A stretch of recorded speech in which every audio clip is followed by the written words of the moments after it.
of territory. We're going to spend about 2 minutes on each question, and I'll probably give you guys an old TV thing. This is 30 seconds. So if I do this, you know, kind of start wrapping up your thoughts. And if you go over, I'll just do this really big. So you'll know. So have about 10 to 15 minutes at the very end today to have audience questions. So be thinking, once you hear these two gentlemen make their points, if you come up with some questions for them, please ask, because that's why we're here today. This is all about voter engagement. So without further ado, let's get started. If you guys want to come up on stage, we have two men here from Austin, of course. They're running for Travis County District Attorney. The Democratic challenger here is Jeremy Celestine. He ended his long tenure with the prosecutor's office and is now a criminal defense attorney. And running in the Republican primary is Daniel Betts, also a criminal defense attorney. Welcome, gentlemen. Thank you. And I have a feeling with two attorneys, we might be needing to do this. So let's just begin by talking about your backgrounds, your life, your work, why you're running for Travis County District Attorney. I'm going to start with you, Jeremy. Yeah, thank you. I really appreciate the opportunity to be here and speak with you guys. I'm a native Texan. I grew up in East Texas in a small town called Livingston, Polk County. And I come from the Alabama Coshada tribe. That's where my family still lives. I grew up on the reservation. After graduating high school, I came to UT Austin in 1997, graduated there in 2000, and then went on to the University of Virginia School of Law, where I graduated in 2004. Being on the East Coast made me realize how much I miss Texas, so I came back home and worked in the remote panhandle of Texas in a town called Dumas that you've only ever been through. You've never been to Dumas, you've been through Dumas. We know Dumas. On your way to Colorado. But I cut my teeth as a public defender and learned how to try cases and put things together. And came here in 2006, went to work for Ronnie Earl, and stayed at that office for 15 years through several administrations, working my way up into a supervisory court chief position. I led the intern program, I taught young lawyers, and prosecuted major crimes. And it was a really hard decision to leave in 2021. But my heart was there, and I really enjoyed the experience, and now I'm back to try to restore some trust and integrity there. So you go all the way back to Ronnie Earl. I do, yeah. I don't look that old, but I've been there a while. Yeah. Thank you so much, Jeremy. First of all, where's Vanessa? Where's my time? There you are, Vanessa. Sorry, I wanted to make sure I could see you. I mean, my eyes aren't great, but since you're on the front row, I'll see you great. Daniel, tell us more about yourself, your life, your background, while you're running. Sure. My name's Daniel Betts. I'm a criminal defense attorney here in Travis County. I'm originally from Pittsburgh, Pennsylvania, is where I grew up. I attended Carnegie Mellon for a year, transferred to University of Chicago, where I finished and got a degree in chemistry. Didn't expect to do criminal law with that. Came down to Austin in 2007 for law school, attended University of Texas, where I graduated. I was heavily engaged in mock trial, moot court, and journal there as well, where I was the editor-in-chief. And I loved Austin. I didn't expect to stay, but it gets its hooks in you. So I've been here ever since. And it's been difficult to see the damage that's been done to our community in the last 3+ now years with the lack of leadership in the district attorney's office. And I know people had some complaints about the previous district attorney's offices, and that's why we got Mr. Garza, but this is not the solution. And I saw no one with credibility or experience, leadership experience, stepping up. And I said, well, you know, especially when he started playing games with the statistics, lying to us about the 91% violent felony conviction rate. I said, this gaslighting has to stop. You know, I am willing to shine a spotlight on this nonsense. Let me just interrupt you just a second, Daniel. So I know this is going to be probably a theme this morning, but I really, really want to stick to not as much criticism of the current situation, but what you see as solutions and ways you would do it differently. As a journalist, I just want to make sure that we really, really stick to the issues. You mean specifically with relation to this? Maybe jump into another question. Well, I'm fine to do it. Yeah, no, that's fine. No, I just want you to, but go ahead and finish. I'll shy away and from then we're going to talk criticism. about your accomplishments, both of your Sounds good. accomplishments. As far as what to do differently, there's so many different things. I'm a trial attorney. I try a lot of cases as a criminal defense attorney. Maybe not as many as a prosecutor, because you just don't get as many. But I think that it is so important to actually be trying cases, to not be running scared from having a jury trial, because in Texas we have this wonderful thing that so few states in the nation have, which is jury sentencing. And what jury sentencing means is that not only does the jury decide whether or not the defendant is guilty or innocent, but they decide what the appropriate punishment would be for the community. And to make sure that you are not out of step with what the community wants to happen on cases, you need to be actually trying jury trials. And in order to be trying jury trials, you need to have the prosecutors that know how to try jury trials not having left the office. And when you've lost, it's tough to keep track, I think it's over 80 now, career prosecutors in the last 3 years, that's problematic. So we need to re-engage those now defense attorneys, now attorneys at the Attorney General's office who have left, who are still around, who with proper leadership, I think will be willing to come back and step into the role that they belong in, because they're career prosecutors. We also need to train the prosecutors that are in the office who don't have the experience, because we're hiring less experienced prosecutors and because of the pandemic, and train them in how to do actual trial. So we'll talk more about your plans for the office, and as well as Jeremy's plans for the office.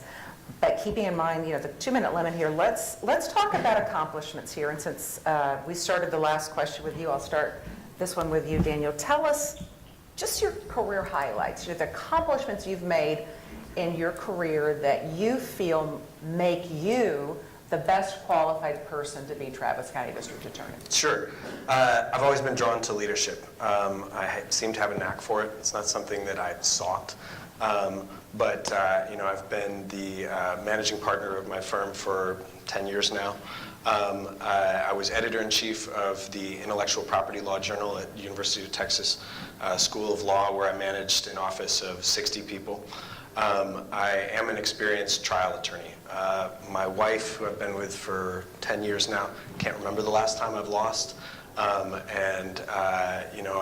always been a criminal defense attorney, so for me, my checklist, my career checklist has been, can you do all these things that nobody else has done? Like get somebody found not guilty for entrapment, for example, not guilty by reason of insanity. It's been a checklist going through these different things, but it's clear, I think, that good leaders don't get ossified. They don't get stuck in doing what they've been doing, and when you've gotten good at doing something and the opportunity arises, that it's necessary to step up to the challenge. And that's why I think that this transition, where some people might say the transition from defense attorney to prosecutor to district attorney is a strange one. I don't think it's much of a jump at all. I think that I am definitely the right person for this job. Now I'll turn to you, Jeremy. Tell us about your career accomplishments that you feel like make you the most qualified person to step into the Travis County District Attorney's role. Well, I did have the benefit of being a prosecutor for that long, so I was trying cases at a regular clip for 15 years, and my brag to the community is that I've spoken to this community on the regular over 75 times in Travis County on felony cases. And that's experience that really, I can't think of any of my peers who were near that number of cases. We might be in the same ballpark, but I was actively seeking trials and trying complicated cases in Travis County since 2006. Along the way, I did child abuse, domestic violence cases. I tried some capital murders along the way, several homicides, and there's no feather in the cap moment for sure, because what we are dealing with on a day-to-day basis is just ugly, and it's not for public consumption most of the time, the details of it.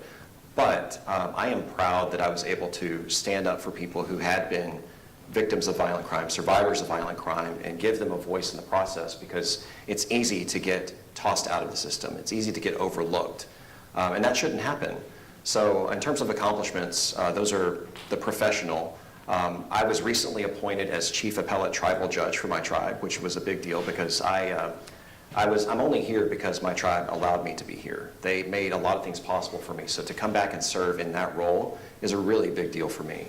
But on top of that, serving as the internship coordinator, being on the adjunct faculty at the University of Texas School of Law for over 10 years, that was one of the hardest parts to leave when I left the DA's office, because I truly enjoyed teaching and mentoring students and young lawyers, and creating good habits, because what we need, as Mr. Betts said, are people who know what they're doing, especially at that office.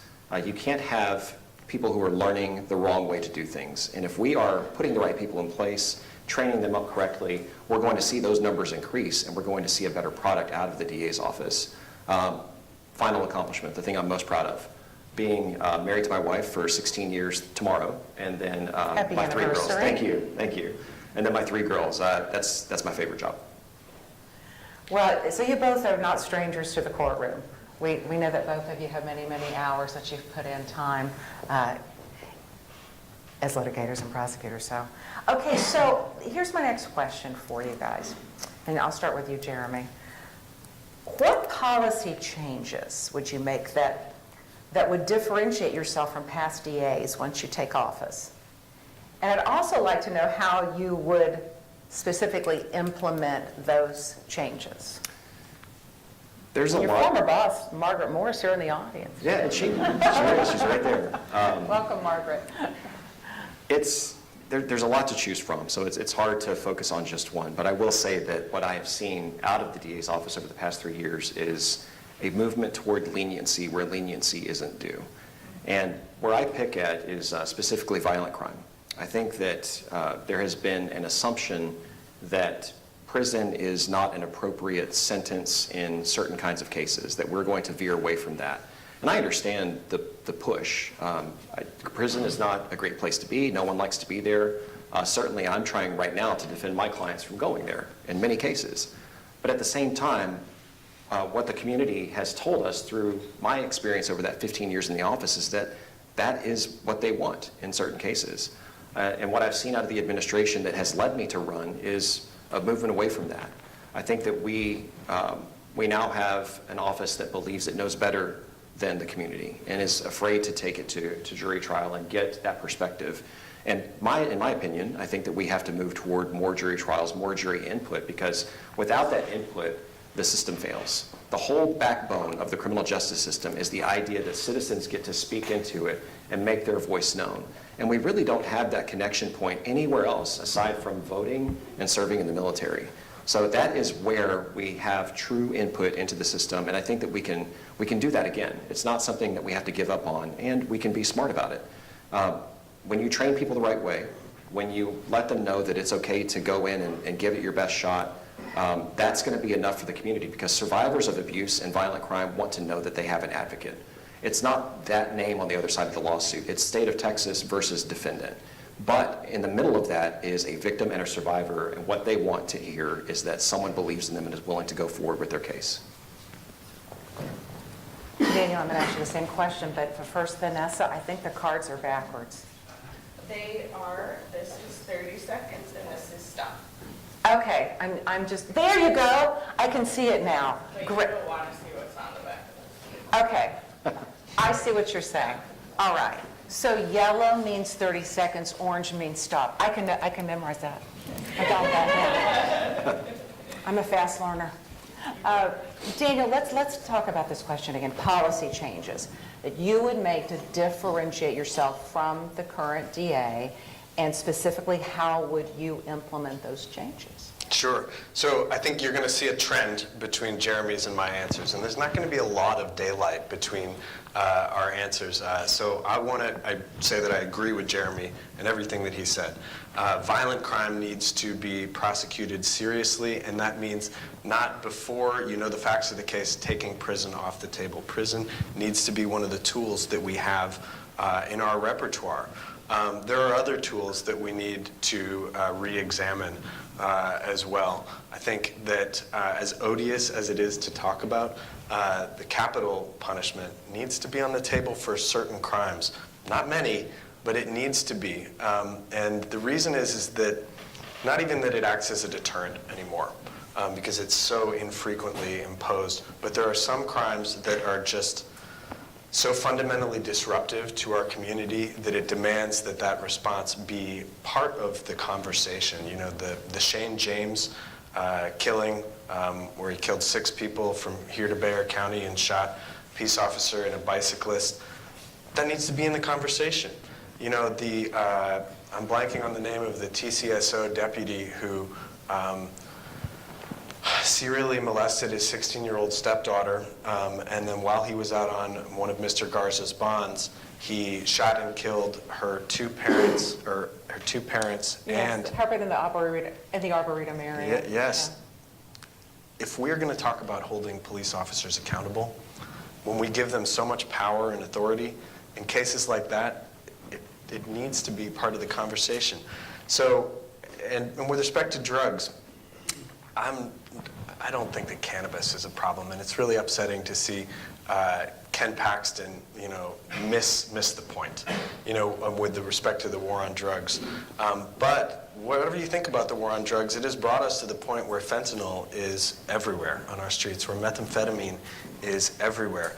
And if we think that, you know, I'm a chemist by my undergraduate training, and if we think that fentanyl is the last thing that's going to happen to this community, I think that within the next 4 years, during this next administration, we're going to see the rise of a compound or set of compounds called nitazines, which are like fentanyl but are 10 times more potent.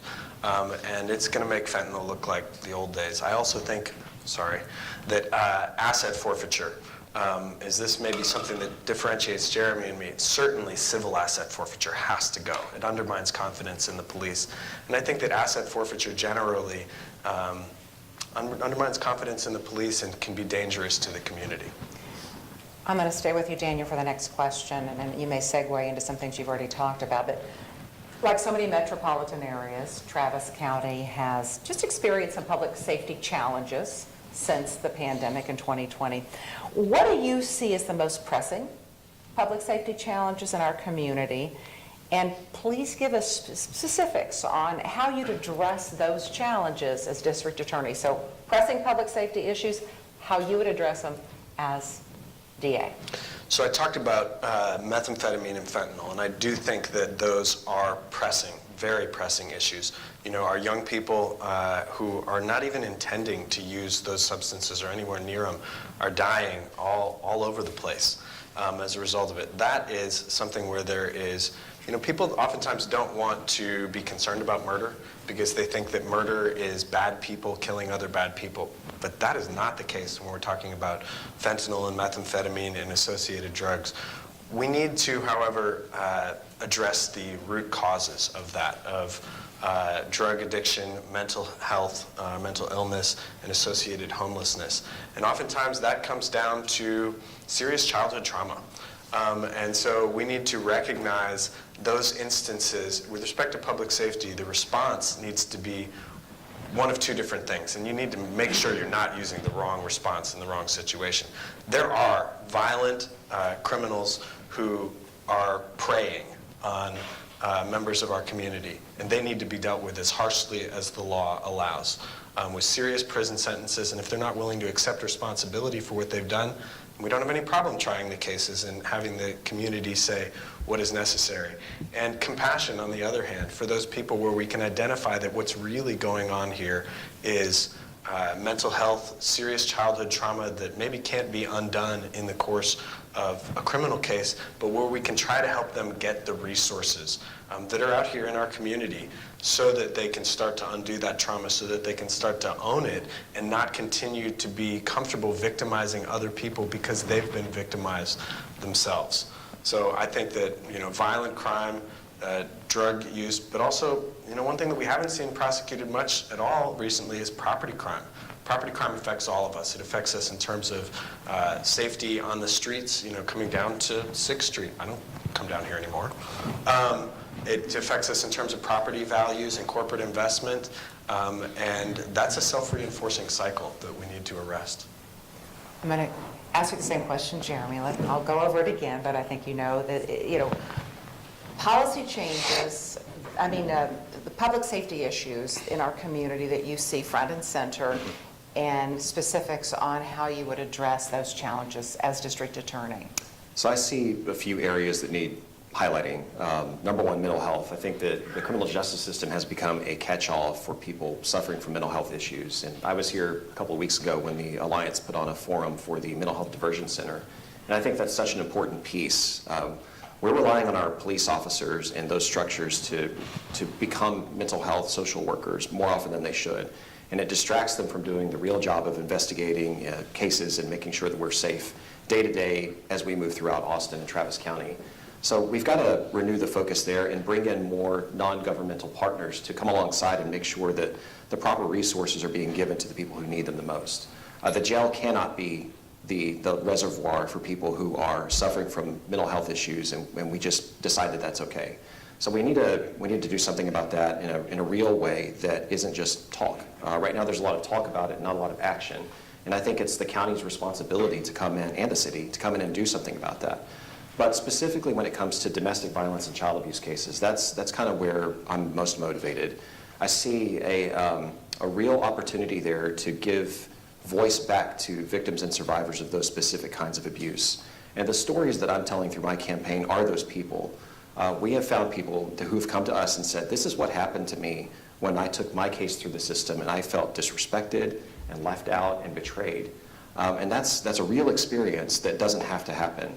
If we're being smart and common sense about these prosecutions, we can both keep people safe and stand with survivors, and that's just not happening right now. Lynn Isaac is one example of a person who's come to me and made herself available to the campaign. She was jogging in Travis Heights in the middle of the day in her own neighborhood when she was attacked, and there were no leads on the case, so she solved her case through Nextdoor and found other people. Wow. Yeah, she did her own homework and found other people who had been attacked by the same guy, a serial predator. She took that information to the DA's office, asked for them to trust in her and prosecute the case, and this guy walks away with probation with no sort of electronic monitor. So he's out there in the community, and she feels unsafe every day when she wakes up not knowing where he is. And to me, that's not keeping people safe and standing by survivors. So this segues great into the next question.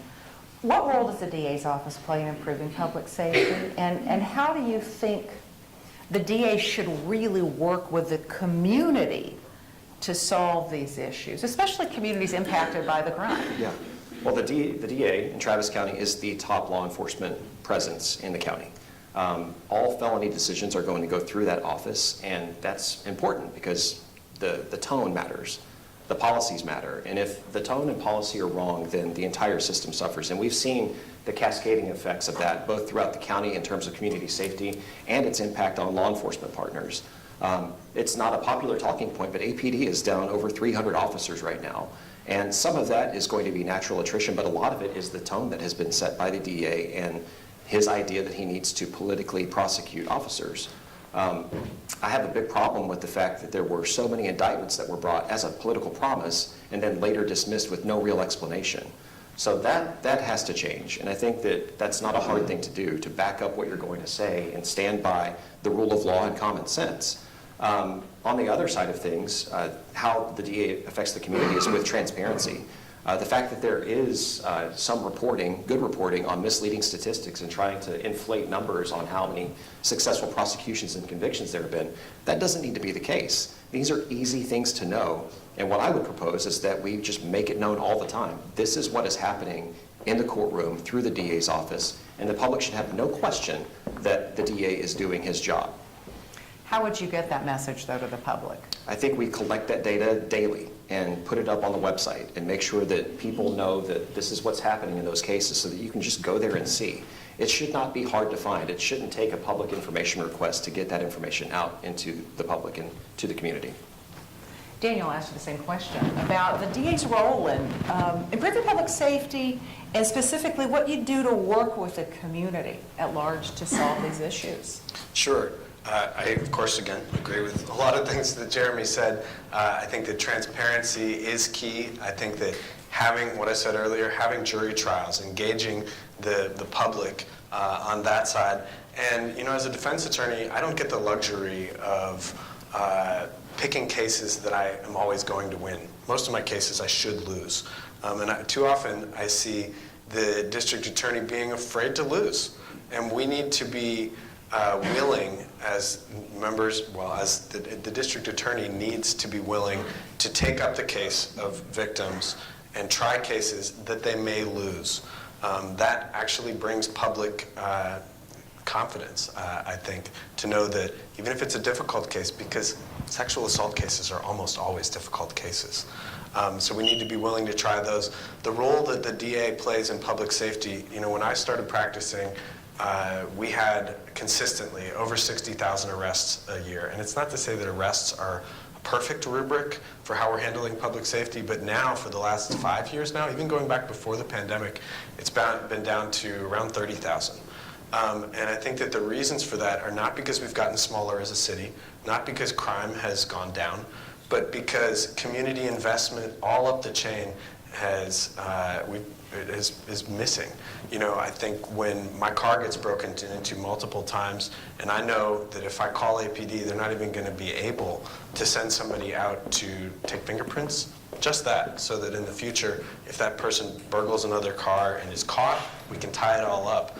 And that happens because APD and the other arresting agencies know that if they bring property crime, and property crime takes a lot of work to investigate, resources that they can't spend on other crimes, that the district attorney is going to just dump that. So I think that is essentially important. But also, lastly, with respect to what I said earlier about the root causes of crime, homelessness, and drug addiction, I think that right now we are writing the story for 20 years from now. And what this district attorney does in terms of properly identifying compassion where it's necessary and properly identifying punishment where it's necessary so that we can protect victims, so that those victims don't become homeless in the future, and so that the children of people with drug dependency and addiction issues don't suffer from that same cycle. This next question, I might go just a little bit longer, Vanessa, because it's kind of a twofold question. But don't go too long, guys. I know you're both attorneys. Collaboration's important. We want to know how you'd work with the county attorney's office, the sheriff's department, local law enforcement, and you've talked a little bit about this, to identify and flag offenders with mental health issues, especially repeat offenders. That's the first part of the question. Second part, what specifically can be done to improve the current procedures and processes that are in place to deal with people with mental health challenges? So collaboration with local law enforcement, flagging offenders, and then once those people are flagged, what can you do to improve the procedures and processes in place to help people with mental health challenges? Sure. I think that there are a lot of things. First off, let me say that we are doing well. I think that Judge Grizzard's mental health court is an immense resource for us, and the more that we're able to utilize that, the better. Getting people into that system who are appropriate for it is the biggest challenge. I think that APD, TCSO, they do a good job of identifying oftentimes mental health crises where they are occurring, but they lack a lot of the resources, unfortunately, that's not the tool that they're designed for, frankly. So we need to make sure that we are working with defense attorneys who have unique access to their client and have a unique ability to help identify the underlying root causes of this trauma. If they do their job well and really get to know their client and are comfortable doing that, that we can pair them appropriately with the resources that this community has, ATCIC specifically, Austin Travis County Integral Care, Mental Health Services. And I think with respect to repeat and oftentimes, unfortunately, violent offenders, you have to take a two-pronged approach. First, you want to try to help this person because, like the most powerful argument that I've ever found that I can make as a defense attorney to a district attorney is to say, hey, like I said, I have this unique access to my client. I've figured out the problem. And here's the material steps that we have taken in order to address it so that we can make sure that this doesn't happen again. We can't go back in time and undo the crime that's already occurred, but we can work to make sure that it doesn't occur in the future. And so when we're on that track to do that, that is an investment in our community to do that. But there has to be a balancing act because that's a secondary goal of the district attorney. The first goal of the district attorney is public safety and order. And when it becomes clear that the interventions that we are taking are not working, then, it's like I tell my kids, like, I'd like to be in a reward model with you guys, but if you want me to, I can switch to a consequence model, and we have to be willing to switch to a consequence model as well. Well, that was the perfect way to say you're out of time on that question. Thank you. Mental health is such a big part of so many of these issues. So let's talk about that. First of all, as I asked Daniel, Jeremy, collaboration, talk about collaboration with other local law enforcement in flagging offenders, and specifically current procedures and processes, and how you would improve them. Yeah, so you spoke also not just about law enforcement partners, but the county attorney as Sure, well. yeah. That's a really important part of it, because so much of what happens specifically in the downtown area is not going to be felony level crime. You have a lot of criminal mischief, a lot of criminal trespass that happens that probably is rooted in mental health issues leading to homelessness. But the answer is not going to be at the DA's office. That being said, the boots on the ground, the officers who are working the downtown corridor and the sheriff's office, CIT officers, those are the people who know best, who are the repeat customers, and who are going to be the people most in need. Because as we said before, though, that is where we are leveraging most of our resources right now. So I think that we have to have a good, strong working relationship with those people so that we can understand who and why we should be concerned about. Knowing that, we can then, in our system, better flag, like you said, flag those cases and those people for an alternative course of treatment. I think that the point that Daniel's making about the need for consequences, yes, that matters, but the first step should be, what can we do to connect them to the resources that they need? Judge Grizzard's court, the mental health court, is good. It is not perfect, because it does not catch all the cases, and I think that certainly some of those cases can sneak through. If the DA's office is rejecting cases outright before someone is processed and booked, it's never going to make it to the mental health court because there's no case to prosecute. Sometimes we have to recognize that the fact that a charge was filed gives us the opportunity to intervene through something like the mental health court, and rejecting a case outright just because doesn't do that. So I think that there is a chance to say, let's reevaluate our priorities when it comes to the rejection of cases wholesale, and use that as a platform to move people into the spaces that they need to get the help that they deserve and that we all will be safe because of. I probably should have had a little announcement at the beginning of this to remind everybody to turn off their cell phones. Just in case, if anybody else has their cell phone turned on, please put it on silent. While I have you here, Jeremy, let's talk more about repeat offenders. I think this is a huge issue in all counties, but especially Travis County. How would you address the problem of offenders who just keep cycling through the system time after time? I know you've seen it, yes, working in the prosecutor's office, particularly violent offenders. Well, this is going to come across as a critique of the DA's office, so I apologize for that. No, that's okay. I just didn't want the whole thing to be No. a critique. I wanted to know where you guys are seeing solutions. Yeah, and especially when it comes to violent offenses, I think that if we were ignoring someone's criminal history, then we're doing it wrong. The fact that someone has a violent past and is now committing further violent acts, that's an indicator that something needs to be done and it needs to be a real consequence. What I know from working in the Garza administration for 11 months is that there was a movement away from that. Typically when someone comes in with a history, and if it's a felony history, they have what are known as enhancement paragraphs that are added to their indictments. Those repeated offenses and convictions can increase the minimum punishment for an offense. So for instance, if you have a first-degree felony charge now, and you have a prior felony conviction, your minimum may become 15 years in prison as opposed to 5. That's a really big deal. And it's not to be used lightly. That's not something that we should just throw around. But if the indicators are there that someone has a repeat history of violent offenses, and we then go into the new case saying, well, we're going to ignore that because we don't think that that's right politically or policy-wise, I don't know that that's what Travis County citizens expect and believe in. And I say that coming from having spoken to and tried those cases in front of juries for years.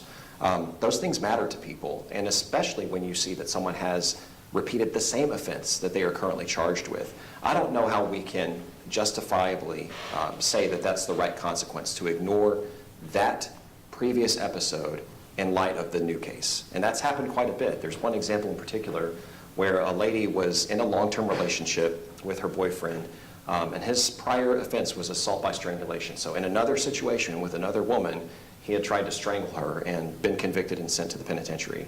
He gets out and is in this long-term relationship with her, and it ends with him shooting her through her window. He leaves her for dead in her own home, which obviously is going to escalate that punishment to a minimum of 15. The plea offer had been to this victim for 30 years. That's what she was told by the DA's office that she was going to get out of this case, which is a just result, let's be honest. You shoot somebody, you attempt murder like that, you have a prior conviction, 30 years is a fine sentence. The day before the plea deal took place, she gets notified that they're going to cut it into 15. And it's just because there's no real justification for it. She, in 15 years, will not be safe from him. In 7.5 years, when he's eligible for parole, she will not be safe from him. The best way to keep her safe, and that should be the focus in a case like this, is to have him serve most of that 30 years. And the DA's office backed off of that promise to her for no good reason whatsoever. And that is indicative and symptomatic of what's happening in the DA's office right now. Daniel, I want to talk about violent offenders from your perspective and how you would, address this cycle of people going through the system time and time again. Sure. I think Jeremy hit the nail on the head. I think that it's definitely enhancement paragraphs. Utilizing enhancement paragraphs, where an enhancement paragraph is appropriate, you bring it to the grand jury, and in the indictment, you allege the enhancement paragraph. It doesn't mean that you use it as a cudgel, but it does mean that you use it as a negotiating tool to get people to take responsibility for their actions. Could I interrupt you? Please. For those of us who are not in the legal field, what is an enhancement paragraph? It's what Jeremy was just talking about. It says that you have a prior conviction, a felony, non-state jail felony conviction, so not the lowest grade, but if you've got a TDC offense where you've been to TDC before, it enhances it. So like Jeremy said, it bumps it up 1 grade, or if you've got 2, you're habitual, you're 25 gotcha. to life. And that is important.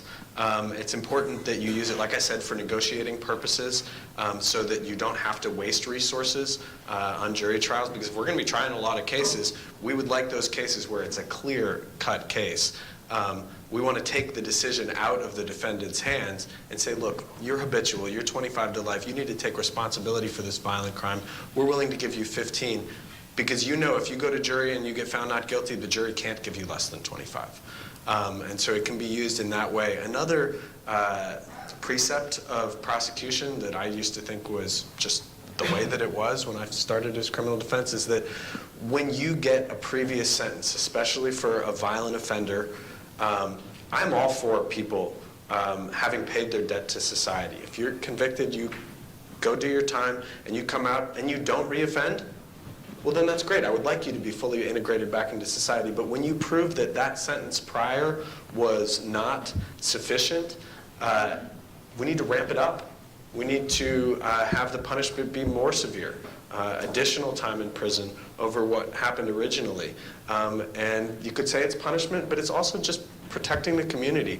Unfortunately, in certain circumstances, what is required is that you must remove that person from the community. And I understand the DA's office saying, well, we don't want to send anyone to prison. Well, like I said before, it's like I tell my kids, when you use violence, you don't get to decide how it ends. And sometimes it ends in prison. And I've got a question that dovetails off what you've been saying, you and Jeremy said about violent offenders. There was a murder last December on Congress Avenue. It was later found the suspect had previously been arrested for aggravated assault with a deadly weapon, released 4 months later due to no indictment being filed. In your professional experience, can you explain if the suspect's prior release is common, number one, or related to procedures outside of the DA's control? And if it's not common, what would you have done differently? Okay, so let me make sure I address all of them. Common. It should not be common. It should not be. However, unfortunately, it is common under this administration. I wish that the facts that you gave there were sufficient to identify that case very clearly, but there are so many instances, including many murders.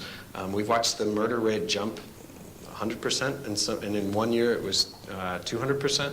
So there's so many instances, and time again, you look at the history, and that person is out on bond for another violent crime. And so why does that happen?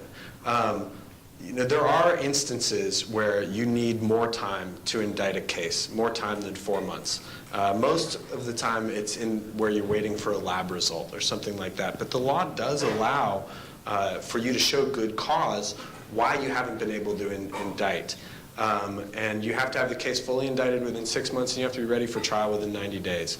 And so in that instance, the judge's hands were tied in letting that person out because the DA had not indicted the case. So what I think is important to address this is there has been a move recently in Mr. Garza's office. I want to give him credit where it's due. To vertical prosecution. Vertical prosecution means that each individual district attorney gets assigned a case. And when you get assigned a case, that is your case all the way through, from the original bond issues all the way up through trial. That means that we know whose responsibility it was if a ball was dropped. And under my administration, we will be indicting cases within 60 days. And that's important for victims. That's important for defendants. Because if that underlying case was appropriate to be indicted, then the victim needed to have it happen. What's the phrase? Justice delayed is justice denied, and that's true for all members of the equation. And so we need to be swift about our indictments so that we can move quickly to resolution on the cases, and that's going to be important to also clear the backlog of cases that exist still in that office. Thank you, Daniel. Jeremy, you want me to repeat the question, or? Yeah, I mean, I think I get the gist of it, Yeah. and I want to pick up where Daniel left off because the backlog is the biggest problem. And vertical prosecution is not the answer. I'll differ with him on that. I worked in an administration. Wait, we did find some place where you guys differ. No, it didn't. Seems like it's been kind of a kumbaya to this point. Well, Tell us more. what I'll say is when there is a robust intake division in a DA's office like Travis County, you're going to have a lot of that work that's necessary to put a case together and get it ready for the grand jury done right there. Vertical prosecution in the way that it's been implemented under the Garza administration is a failure because it has lumped thousands of cases onto already overworked line prosecutors. So the people in court taking care of these violent felony cases are now handling grand jury work as well. And that's precious time that they don't have and resources they don't have to devote to preparing these cases. And that's why things like the case that you mentioned happened. And I want to be very clear that it didn't have to happen. I know the case you're talking about. I've confronted DA Garza about it, and he has an excuse. There is no excuse for not getting an aggravated assault indicted within 90 days. The DA can go to the grand jury anytime he wants to. It's not hard. It's not hard to get a case indicted. I promise you that. It's been said you can indict a ham sandwich. I don't think that that's true, but I think that getting this particular aggravated assault indicted would have been a simple ask. You simply go in there and read from the document that justified the arrest, and the grand jury decides, is there enough or is there not enough to issue an indictment? And if there's enough, the indictment issues, simple as that. The DA's office missed their deadline. They don't want to own it because on the back end of that, 3 months later, there's a dead person. And that dead person did not need to be there in that situation. So it's a complete failure, and the story that I've been told from DA Garza himself is that there were significant self-defense issues, and that prevented them from taking the case to grand jury. But what you need to know also is that as soon as the murder happened, they went back and increased the bond on the original aggravated assault case, and sure as heck got it indicted. How are we doing on time? I want to make sure we get time for audience questions. Sure, we have about 6 minutes until we do. Okay, great. Then I think we're moving along well. Doing all right. We've heard a lot about the brain drain in the DA's office, Jeremy, and I guess you're part of that since you left. Experienced attorneys and staff opting to leave over the past several years. Is this a real issue? I mean, should we be worried about that as citizens, and how would you address it? Yeah, I am a citizen. I live here and chose to live here on purpose, and I chose to stay in the office on purpose for as long as I did because the mission was good, the implementation of the mission was good, and we were backed up. We had the resources to do what we needed to do, and we did it well. I don't think that my tenure was marred by any sort of malfeasance or inexpert use of my time and resources. But what became very clear in the early months of the Garza administration was that we weren't going to have that backup, that we were going to have resources taken away from us that allowed us to do our jobs well. The intake division dissolved, being told that we had to actively seek out cases where a lower bail amount might be appropriate with the least restrictive conditions. That's not the job of a prosecutor, frankly. It's the job of a defense attorney. I am happy to do that for my clients now because I understand that this is an adversarial system and a good defense attorney is going to do that work. Having a prosecutor take on the roles and responsibilities of a defense attorney weakens the office. And it's not that you don't want to have the mindset of thinking outside of the box that a prosecutor can live in. But when we are forcing that on them, I think it prevents them from seeing the important aspects of community safety that we're talking about. When you're so focused on abiding by the backwards policy that you miss the point and you let victims down, then I think we're seeing failures happen in real time. So the bottom line is the brain drain matters a lot.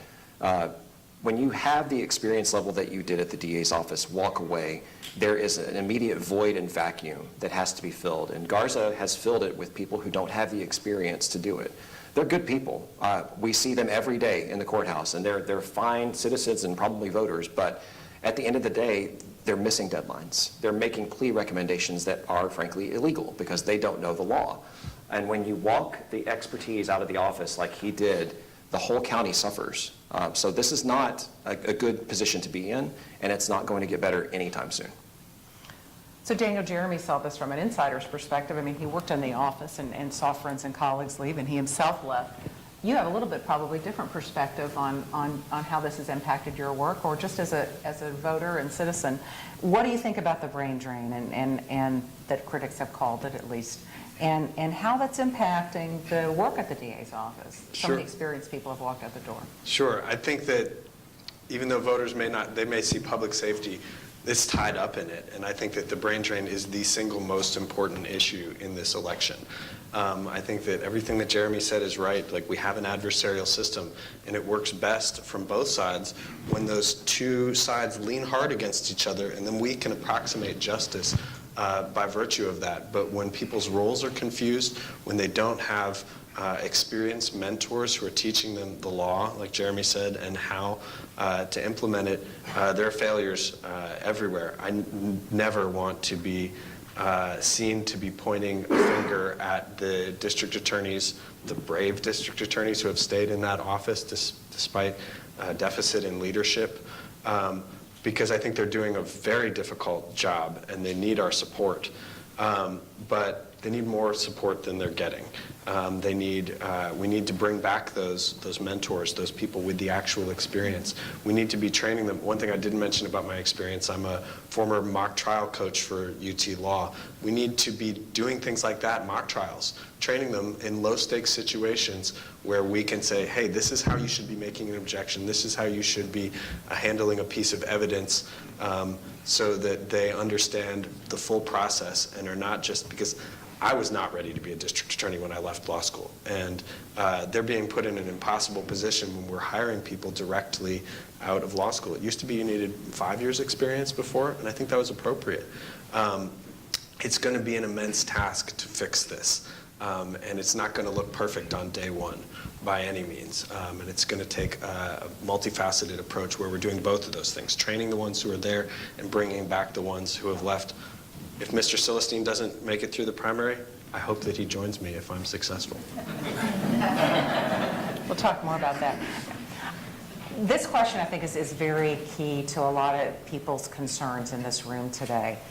How would you ensure effective, open communications with the community? And you talked, Jeremy and you both talked about transparency and making sure the public is aware of what's happening in the DA's office. But, making sure the community is aware of how you're responding to some of these critical public safety events and policy changes. I've been trying to shy away from dinging Mr. Garza, but you show up. You show up to events like this to talk to the community. I think that it's very important to put yourself out there in an unscripted situation where people can ask you difficult questions, because if you're not prepared to respond to the difficult questions, then you're doing something wrong.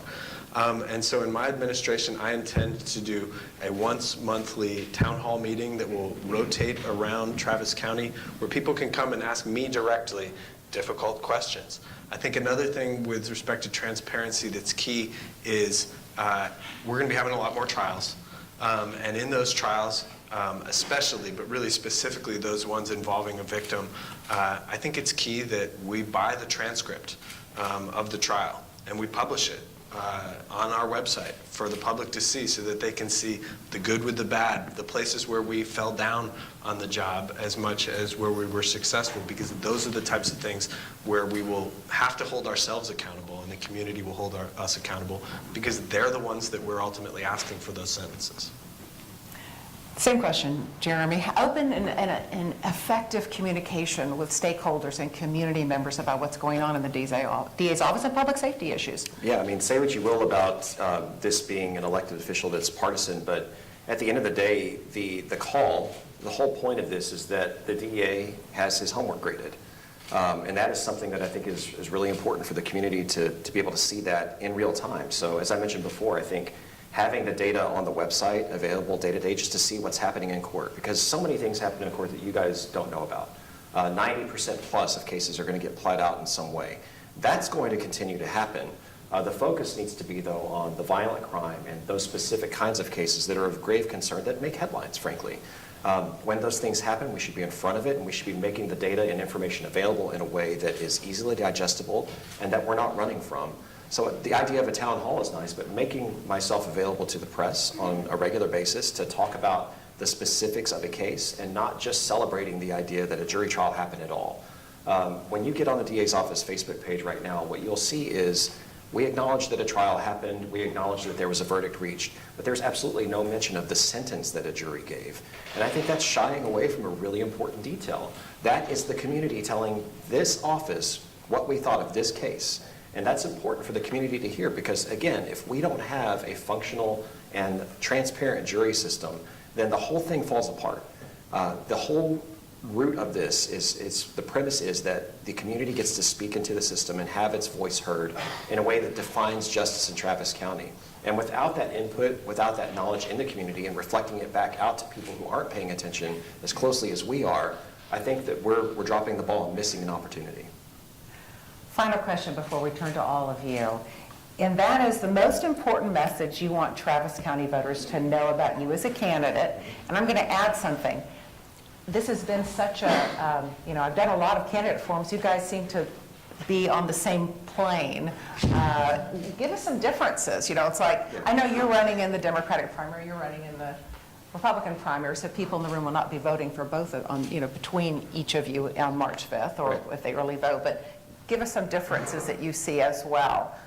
So once again, important message to Travis County voters about you as a candidate, and also maybe there's some differentiation you could tell voters about so they'll know. Yeah, what I am bringing to the race, I think, is smarts and common sense, and I think that the office needs it.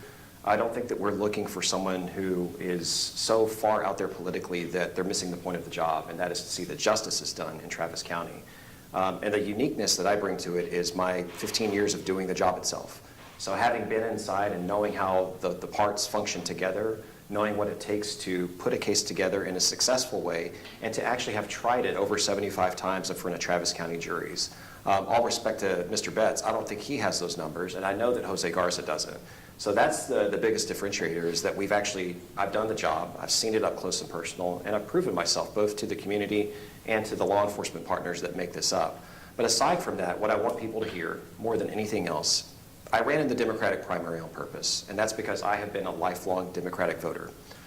It's rooted in my experience growing up the way I did, and it has defined my politics since I've been a voter. I'm in it as a Democrat because I think that we can hold all of those things in our head at the same time. I think that you can be smart on criminal justice and public safety and still want the traditional progressive values that Travis County has always thought were important. There's a rich tradition of that at the DA's office that has been ignored and it's been belittled, but it is there if we look for it. And there are people who believe in a more moderate position than some in the Democratic primary electorate, and that's okay. I want people to know that that's okay. You can be where I am and believe in the things that I believe in and still call yourself a good Democrat. That's my bottom line. Daniel, why should folks vote for you? And maybe some differentiation between you and Jeremy. I'll do my best on that second point. I think what's important for the voters to recognize with respect to me, if it ends up being me versus Mr. Garza in the general election, is that there may be an R next to my name, but I would like you to think of me as an independent. You know, I am not the traditional Republican. I don't like the drug war. I don't like the direction that my party has taken on it. But the reason that I'm running as a Republican is because I've been a Republican my entire life, and you can know from that that I will not compromise my principles for the easy solution. There's nothing easy about running as a Republican in Travis County. Let's be real.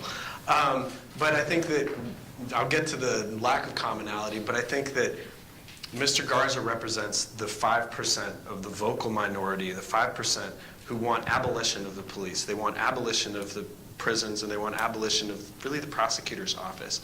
And we represent the 95% who say that's crazy.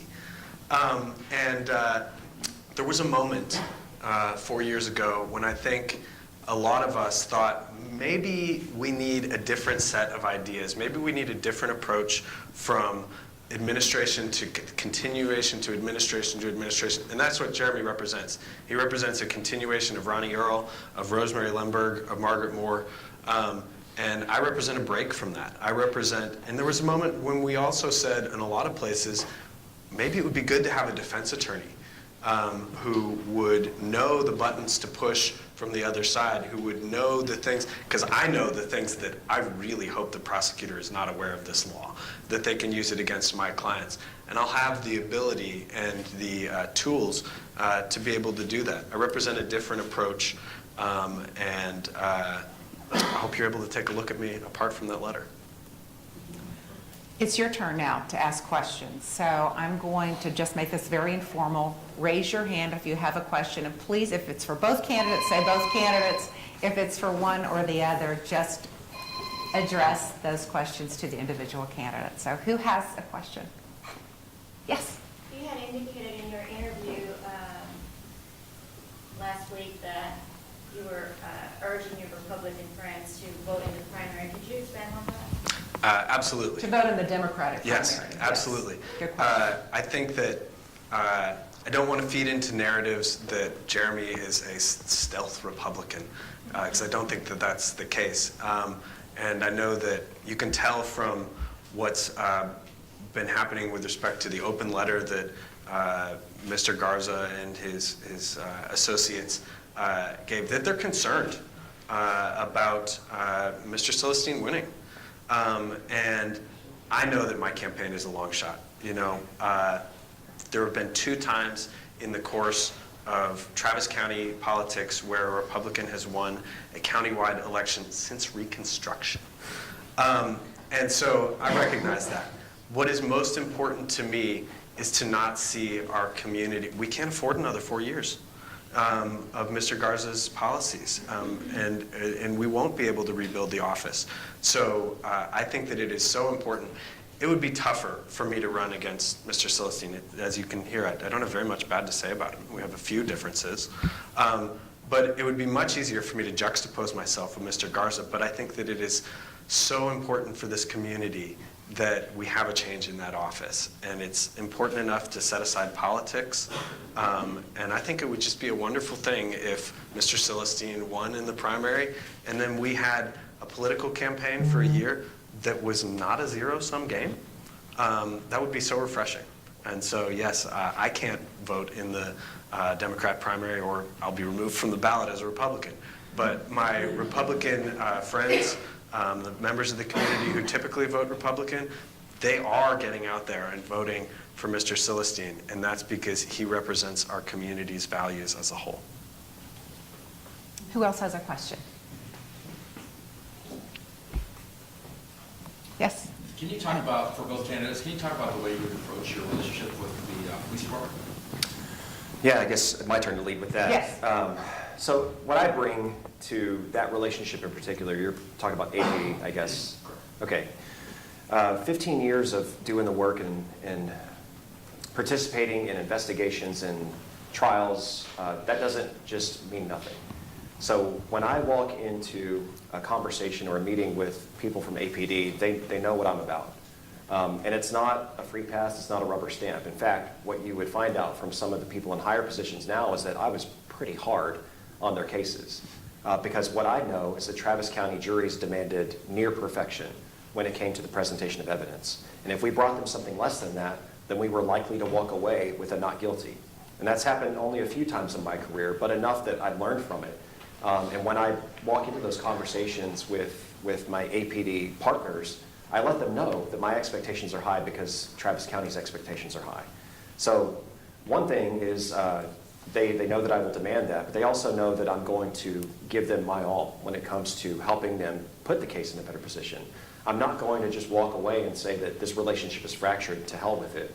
There's something good that can be done if we're working in concert together. But at the same time, that's not a free pass for bad conduct. We know that these things happen, and they're really important to this community, as evidenced by the 2020 election. But that doesn't mean you give up on the other side of it. So there's a balance that needs to be struck, and I'm positioning myself as that balanced candidate who can both navigate that tricky relationship and also hold people accountable when it needs to be the case. Daniel? So I'm not afraid of seeking APDs and TCSO, their APAs, political endorsement. I think that if we choose to live under the paradigm that I think most Austin voters think exists, that APD is bad and that because of things that have happened in the past that we should continue to exclude them from the equation, well, that's a self-reinforcing condition. That's going to be the way that it continues to be if we isolate them. So we need to bring everyone to the table, and that's the great thing about running as a Republican is, well, I'm supposed to lose. So I might as well try to bring everyone back. But like Jeremy said, it is not just about rubber stamping. One of the biggest damages that I think has been done during Mr. Garza's administration is an undermining of our ability. Even though he says that he wants to hold police accountable, when you have these political prosecutions that you promise as a campaign promise, and then you indict them with a lack of evidence, you're crying wolf. And there are real cases where officers, like I mentioned earlier, make mistakes that require accountability, and where they commit serious crimes. And when we have alarm fatigue from every officer being just characterized as bad, and we don't trust the district attorney to do that part of their job, we lose out as a community. The police lose out too because we don't trust them as much. But if they're held accountable properly and not to an impossibly high standard that is politically based, we can all be brought back together as a community, and that's what I intend to do. Probably have time for one more question. It's 9:02. Oh, it's 9:02. Well, I think it's time to wrap up. I'm going to bring up Dee Pert, the CEO of Downtown Austin Alliance. Judy, thank you very much. Wonderful job again. We really appreciate you doing these sessions for us. And Daniel, Jeremy, thank you also, and thank you for wanting to provide public service to our community. And thank you all for joining us today. Ed, Opportunity Austin team, it was great to partner on this, and hope we can do more of this. So it's hard to believe, but March is coming. So we're turning the corner. Very important time for us. We're welcoming the world here with South by Southwest and other events. So this afternoon, we're doing our Spring Festival Forum at 1 o'clock at 901 Congress Avenue, Texas Public Policy Foundation.